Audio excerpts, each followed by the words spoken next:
Time to attack Night Haven. Woohoo! Smoke plant, smoke plant. Huh? Shut up, you worm. This is why you are a hard-stuck copper. Instead, do this. Step number 1, bring EMPs or grenades for the wall to get the wall denial off. You can grenade it from the window or just bring EMPs and find out where the K-Claw is. Now that you have the wall open, you have 2 other choices. The team will have head holes on this wall, so you can either use 1 ace charge to open up this side of the bomb site, or you can take control of this room and come hit it from the back, and then you can come over here and get this wall open.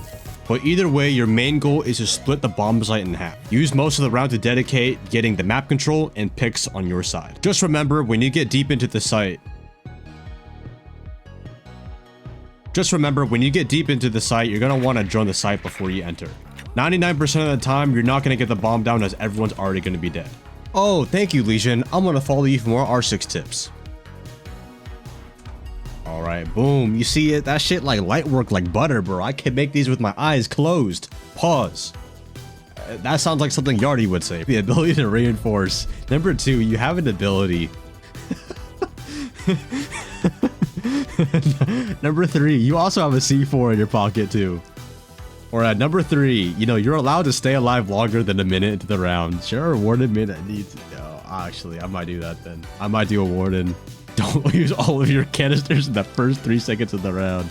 Tip number 1 is how to use smoke grenades correctly. A lot of people know wait to the last 30 seconds and then use all of them to evenly use it out, but we know the meta is no longer like that. Instead, if you see an enemy preparing to take a room very fast, you can smoke off that area for complete area denial.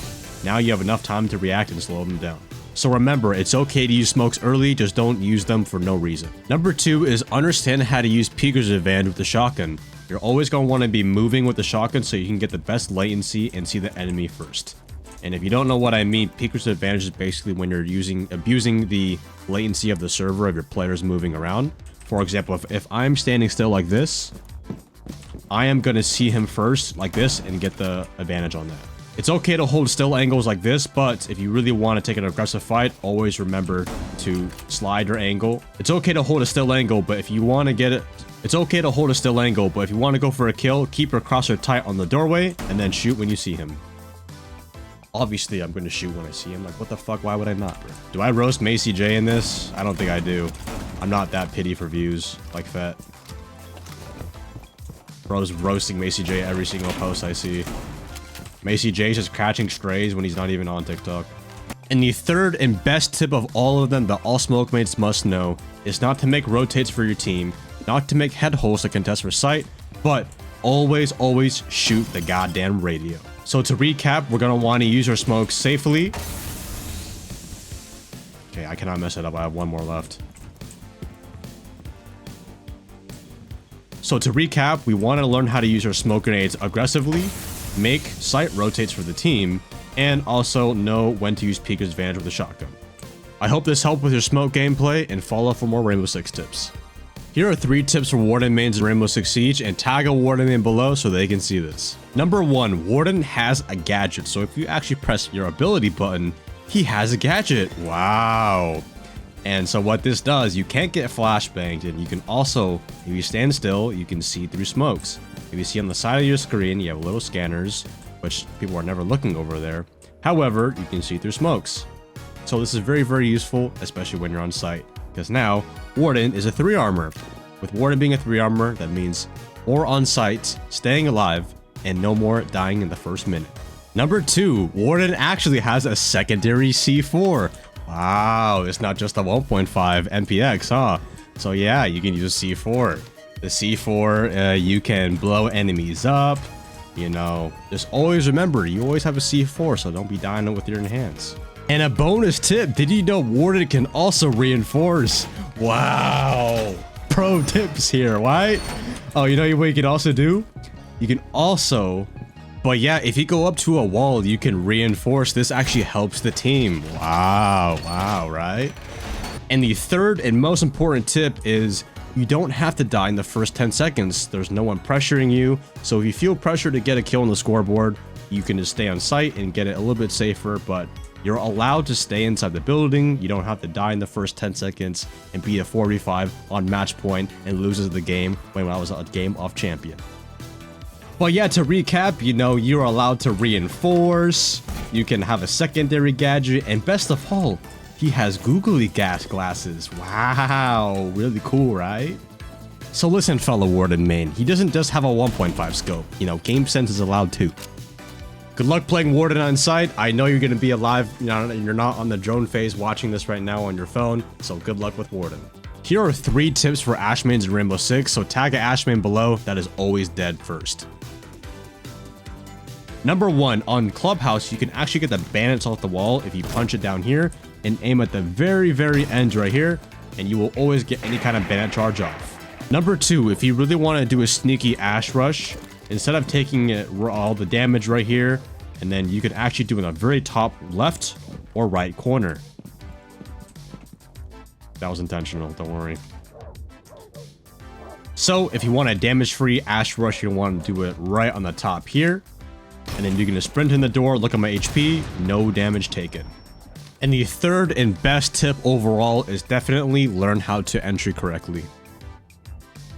Your job as an entry is to take map control quickly and take out any roamers in your way. But you have to understand when to hit the brakes. Just be careful, when you walk past your drone, you lose out on a lot of information and you're going to want to weigh it up, or else you might die to an angle you never knew about. So unless you're confident in your gun skills, you're going to want to drone and get information before you go ahead. Here are the best Chalet spawn peaks, and you're going to want to save this. Now tag a friend who's always at the bottom of the scoreboard so that way they can get more kills. First one we're going to do on Chalet is the library single window. Count about maybe 2 seconds from people start walking out of spawn, and you immediately look right here, or people climb onto the helipad and it's free kills. Second, we have the main lobby one on top of the rock. You're going to shoot 1 here and a little bit here, just so it's a little bit confusing. But you're going to want to take as much cover as you can right when you see above the rock, and when people walk on top of it, you unload your mag. Another one is for when people spawn outside library, so when they're walking about this way right here, and you can see someone sprinting past, you might catch them off guard. Same thing for the bath window. This is a bit riskier as you're more exposed, but it's still a free peek if you get it right. Next, we have the solar window. You can just literally just peek out from here, and then when people are sprinting past, you can catch them off guard.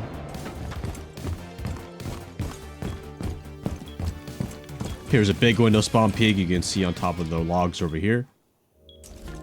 Another one for the trophy windows, you shoot out a little slit about right here on top of the X, shoot out the glass, and then you can see people sprinting right here. Alright, the last one probably be games window. Hooper, thank you for 3 months. Good night, Byron.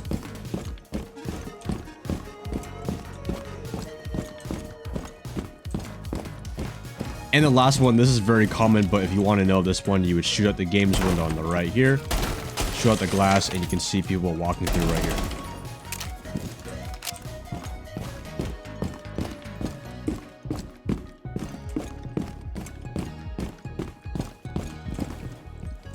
My personal favorite is definitely this one right here, as a lot of people expected them. Let me redo that. My personal favorite is the library window hop out, as it's less predictable and it gets a lot of kills. And let me know what map I should do next. Boom. Oh. Here are 3 things I regret not doing sooner in Rainbow Six. The first one is definitely solo queuing. Solo queuing, it's easier to get games. However, I gained a lot of experience, but it took twice as long by doing it by myself. If I actually started playing with more people, I would learn different callouts, learn how to play more as a team, and overall just improve more as a player. Because solo queue gives you a lot of random moments, and it's pretty inconsistent throughout the round, so it's a lot harder, especially if you're a new player getting good at the game. You're going to be learning a lot of inconsistent strategies, and it's going to throw you off. So my advice is even just duo, trio, or if you can, 5-stack it the best. Trust me, when you 5-stack in this game, you'll enjoy the game a lot more, especially with this rank 2.0. You'll also just learn so much. Wait, did I? Yeah, I said that. Number 2 is taking the game too serious, you know, trying to act like if I die in the game, I die in real life type of thing. camping too much, playing too much support, playing the game too logically. Remember, it's a video game. The other people in the lobby are going to play just as dumb, so you might as well too. You know, take more gunfights, play more aggressive, especially early on. This will make you so you can learn a lot more and just overall have more experience as a player when you just care less and you take more risk in the game. I regret not watching Athieno sooner. You know, that is a good one. That is good. And lastly would definitely be to break out of my old school group of friends. Now, everybody has that first group of friends you made on Siege, had a good time. Now, this is totally up to you. But for me personally, I like my school friends. However, they only wanted to do 1v1s and play casual all day. But I wanted to play ranked. I wanted to get a little better. So whatever your school group is, your first group, you know, understand that you're going to have to sacrifice a little bit of things. But the better players and more players that you can reach, the more you're going to learn and get better stacks. And let me know in the comments something that you guys regret not doing sooner in Siege. Oh, wait, she only has 3? Didn't she have 4? Wait, didn't she have 4? I swear to God, they nerfed her. Time to play Clash of Clans. Hog Rider. Put that passion in. That was passion. I'm not trying to let everybody in the house hear me chant Hog Rider, bro. Shut up, you worm. This is why you were Town Hall 1. Instead, tag a friend so they know how to attack theme park correctly. First thing you're going to want to do is take control of Cash. Then you're going to take control of Top Dragon, Initiation, and Office. After you're done here, leave a flank cam for your yellow, and then you're done. Next, vertical play is optional, but I don't recommend it if you don't need to get the wall. Next, you'll have a teammate to also take below in Gong and Maintenance. Now, what we're doing right now is called a minimal take. Most likely there is Cades or bandits on the wall, so make sure you bring EMPs or grenades. Once you have the wall open, you're going to want to join out sight and kill the person right behind here. Don't forget to also leave a yellow flank cam over here. Don't forget to also leave a yellow flank cam here. Next, you'll want to clear any Azamis or shields that anyone's playing behind this bomb. Once you've cleared out Throne, you can go and sprint in for a plant. Now, an alternative, if you don't want to get the maintenance wall, you can get the barrels wall and just take all of here too. Or to get yellow wall, you have to clear the entire second floor and make sure But if you want to get the yellow wall, you're gonna have to clear the entire map first, which takes longer, but it's more rewarding. Thank you, Legion. I'm gonna join your stream on Twitch.